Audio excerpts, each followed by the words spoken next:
Ce colloque passionnant dans un lieu magique a permis de mettre ensemble des professionnels de santé, des usagers de soins, l'assurance maladie, la Haute Autorité de Santé et Santé publique France. Il y a une prévalence majeure des maladies cardiovasculaires et cardiométaboliques. Moi, je vous parle spécifiquement de l'obésité. En France, sachez que la moitié de la population a un problème de poids et 18% de cette population a une obésité. Le bénéfice aujourd'hui, c'est qu'il y a des recommandations de bonnes pratiques qui ont été mises à jour tout à fait récemment en 2022. Il y a des parcours de soins organisés qui ont été développés par la Haute Autorité de Santé.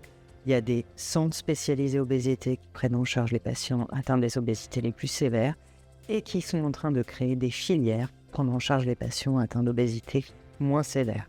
Donc les recommandations sont là, les professionnels sont en cours de formation, en particulier sur les filières de la ville.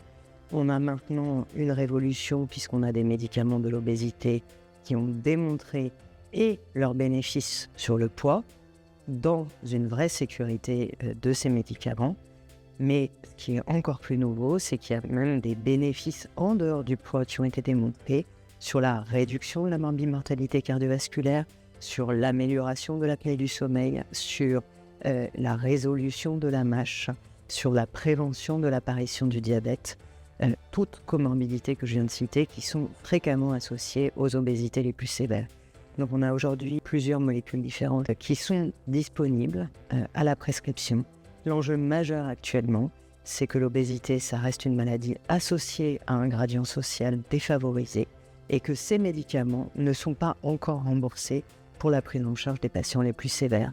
Et je pense qu'il y a vraiment des changements à induire là-dessus pour que les patients qui ont ces obésités sévères associées à ce cortège de maladies cardiométaboliques puissent être efficacement traités et suivis pour réduire et les événements cardiométaboliques et cardiovasculaires, améliorer l'espérance de vie et je pense dans une certaine réduction de coûts quand on fera la balance coût des traitements, amélioration des comorbidités et de la qualité de vie, reprise du travail.